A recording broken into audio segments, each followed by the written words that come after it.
hi hello' নমস্কাৰ জয় আই অসম কি খবৰ সকলোৰে তো আজিৰ ভিডিঅ'ত আমি আকৌ কথা পাতিম অসমৰ ৰাজনীতিৰ বিষয়ে চাওক 2026 ইলেকশ্যনৰ পাছত কোন হ'ব আমাৰ অসমৰ নেক্সট CM তাৰ বিষয়ে আজি ভিডিঅ'ত আমি ডিছকাছ কৰিম আৰু এইটো ভিডিঅ' বনোৱাৰ কাৰণে কোনো পাৰ্টিয়ে মোক পইচা দিয়া নাই তো বলক ভিডিঅ'টো আৰম্ভ কৰোঁ তো আমাৰ সন্মুখত তিনিজন ডাঙৰ CM ফেজ আছে প্ৰথমজন হৈছে ডক্টৰ হিমন্ত বিশ্ব শৰ্মা ডাঙৰীয়া দ্বিতীয়জন গৌৰৱ গগৈ ডাঙৰীয়া আৰু তৃতীয়জন মৌলানা বদৰুদ্দিন আজমল ডাঙৰীয়া আমি এই তিনিজন ব্যক্তিৰ বিষয়ে জনাটো অতি প্ৰয়োজন প্ৰথমে আমি কথা পাতিম মৌলানা বদৰুদ্দিন আজমল ডাঙৰীয়াৰ বিষয়ে চাওক তেখেত এজন ভাল মনৰ ব্যক্তি আৰু এজন ডাঙৰ বিজনেছমেন হয় আৰু তেখেতে নিজৰ সমষ্টিৰ মানুহৰ কাৰণে বহুত কিবা কৰিছে স্কুল বনাইছে হস্পিটেল বনাইছে কিন্তু তেখেত অসমৰ CM হোৱাটো অসম্ভৱ বুলি ক'ব পাৰি চাওক UDF দল বা বদৰুদ্দিন আজমল ডাঙৰীয়া এটা ধৰ্ম বা এটা জাতিৰ মানুহক লৈ ৰাজনীতি কৰে চাওক অসমত বহুত জাতি জনজাতিৰ মানুহ আছে আমি সকলোকে লৈ আগুৱাই যাব লাগিব আমি অকল এটা জাতি বা ধৰ্মক লৈ আগুৱাই গ'লে নহ'ব তো আপুনি যদি ভাবিছে যেন মৌলানা বদৰুদ্দিন আজমল ডাঙৰীয়া অসমৰ CM হ'ব পাৰে আৰু সেইটো আশা কৰি আপুনি ভোট দিয়ে তো আপুনি ভুল হয়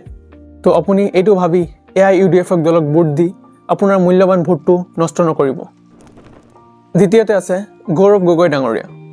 চাওক তেখেত এজন ভাল ব্যক্তি হয় আৰু এজন ভাল লিডাৰো হয় তেখেতৰ আইডিঅলজি আৰু কংগ্ৰেছ পাৰ্টিৰ আইডিঅলজি মই বহুত পছন্দ কৰোঁ সিহঁতে অসমৰ মানুহৰ মাজত একতা আৰু শান্তিৰ কথা পাতে আৰু বৰ্তমান কংগ্ৰেছ পাৰ্টি ইমান শক্তিশালী নহয় যেন অসমত চৰকাৰ গঠন কৰিব পাৰে আৰু মোৰ মতে গৌৰৱ গগৈ ডাঙৰীয়া ইমান মেচিউৰ নহয় যে তেখেত অসমৰ CM হ'ব আৰু মই আশা কৰোঁ কংগ্ৰেছ পাৰ্টি আৰু গৌৰৱ গগৈ ডাঙৰীয়া পৰৱৰ্তী সময়ত এটা শক্তিশালী বিৰোধী দল হিচাপে কাম কৰিব